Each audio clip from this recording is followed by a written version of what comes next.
What's going on, you guys? It's your huggable hipster here, and welcome back to today's episode of The Casual Nerd. I'm casually drinking coffee, and I'm casually telling you that PC is the master race. It's true, though. But I hope you guys are having a wonderful day. I need another sip. Hold on, today's gonna be crazy. That wasn't just a sip, that was a chug. I feel good. Also, I have a question for you guys. You might not like it, but I have a question. Did you practice your 40 hours? Did you? Watching some two-step violence, so I did some practicing. By proxy. I do practice. I do. I promise.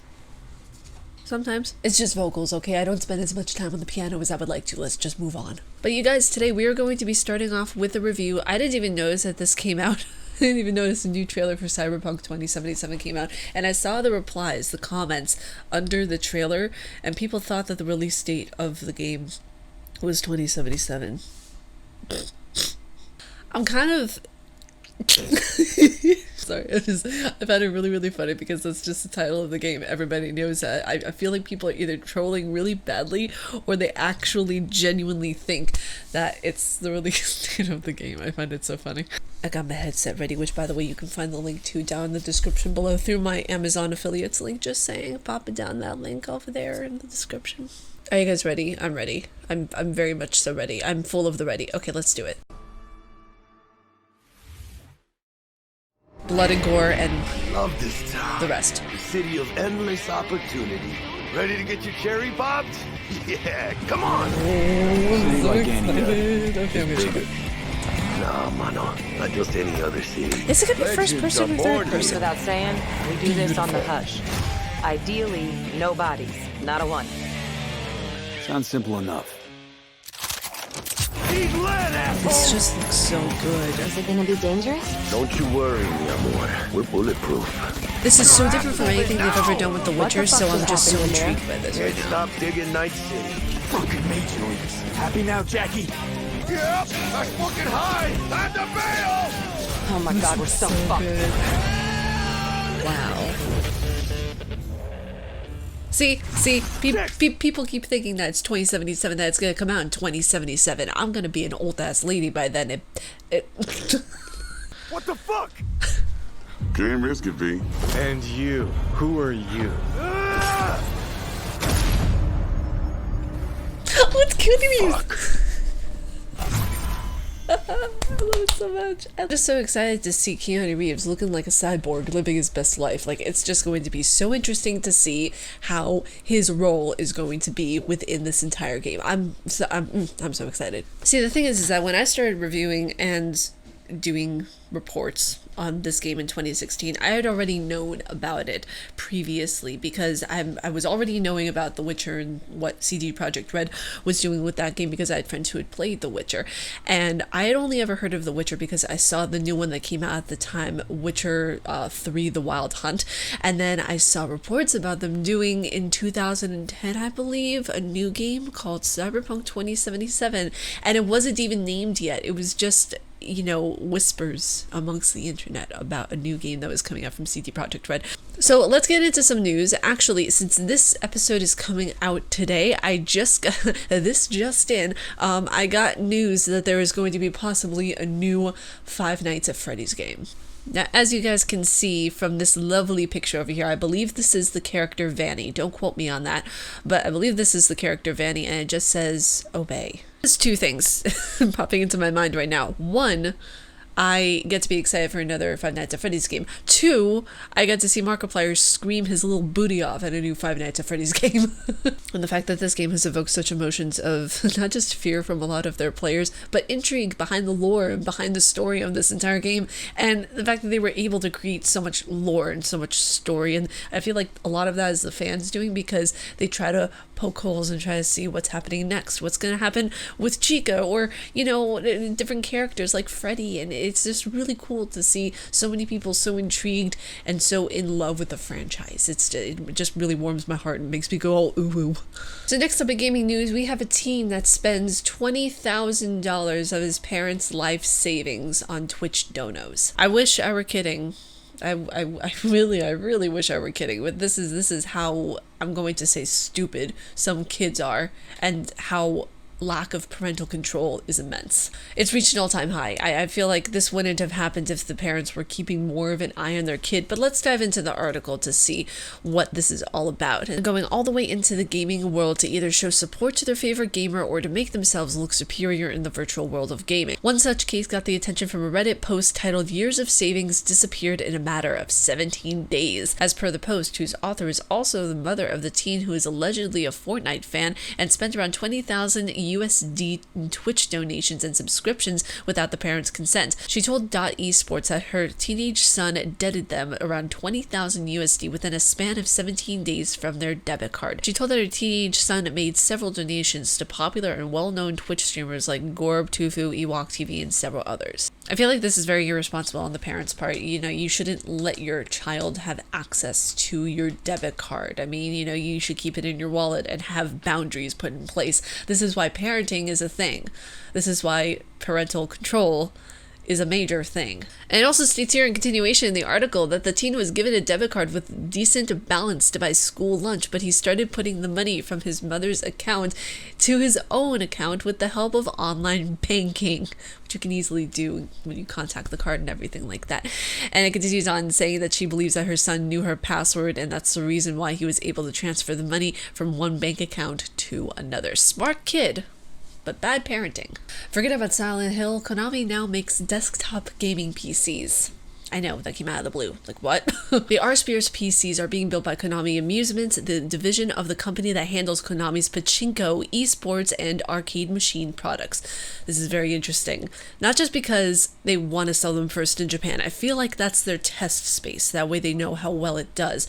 But I really think that this could be something amazing. Think about it. Konami knows what gamers want. They've been in the gaming industry for years and years and years. I honestly think, now go with me on this, this is hypothetical and this is something that would happen in a dream world, but if they were to sell this PC, because it's probably going to be a very pricey PC, I'm guessing within, the $1,200 to $1,400 range. They were to sell this PC with all of the older Silent Hill games on it that are workable with an already installed emulator. I think that it could work. I think that it could be something, pretty popular.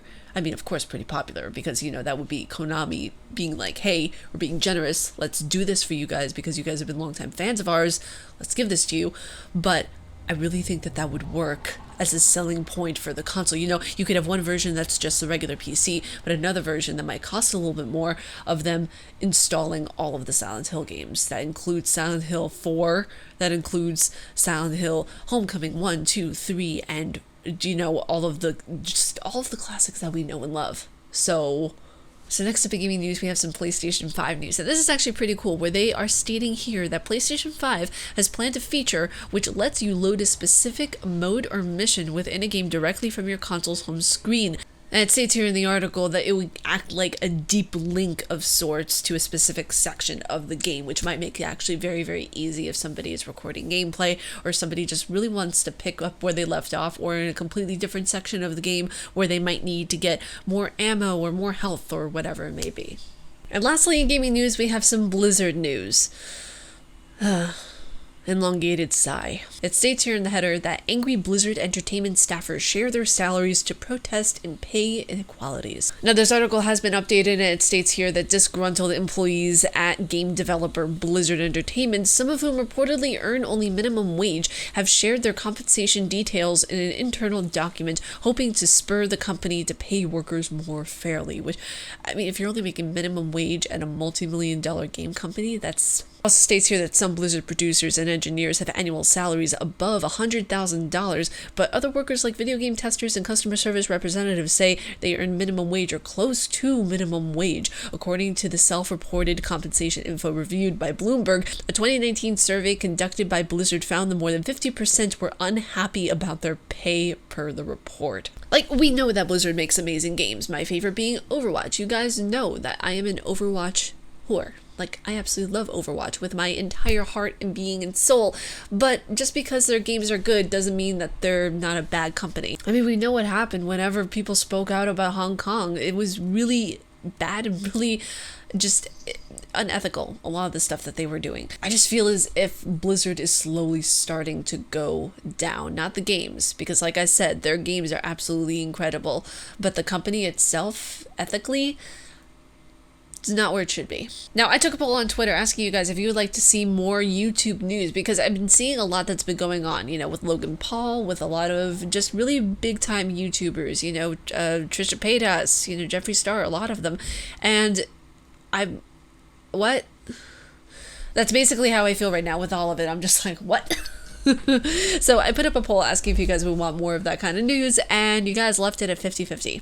You guys couldn't help a girl out, could you? Nah, but in all seriousness, I mean, I run a gaming channel. I mean, I should probably stay in my lane more than anything else, right? But the thing is that I do want to incorporate more of the psychology. Even though my reviews are more or less psychological reviews of gaming, I want to be able to incorporate it more into my videos, even though I do that with the gameplay, but still. So what we're going to be doing actually is at the end of each Casual Nerd episode, I'm going to give you guys a psychological fact of the day or something to help your mental health a little bit. Now, just a disclaimer and a warning over here before I continue on to the mental health tip of the day that I have for you guys. I am not a licensed psychiatrist. I'm not a licensed psychologist. There's a difference. To be a licensed psychiatrist, you can actually prescribe medication. To be a licensed psychologist, that means you can actually treat people, not via DM or, you know, by proxy or anything like that. You can just, you know, actually treat them in person, in office and all that. So for me, I am not licensed in psychology. Please do not direct message me and ask me to give you advice on your mental health, because I could possibly get sued for that, and I don't need that in my life right now. So my mental health tip for you for today is to make a to-do list of the things that you need to get done, the things that you want to get done. Seeing things being checked up on that list, being just slowly gotten done and accomplished, is one of the most satisfying and rewarding feelings ever. I have my to-do list right over here of things that I need to do.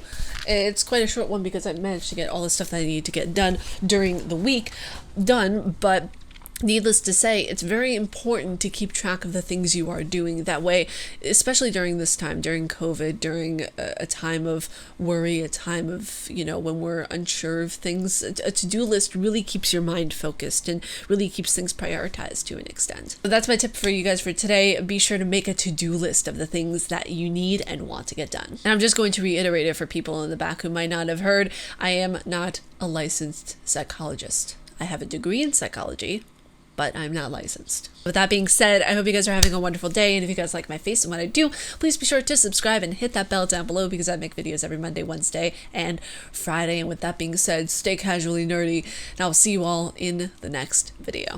Peace.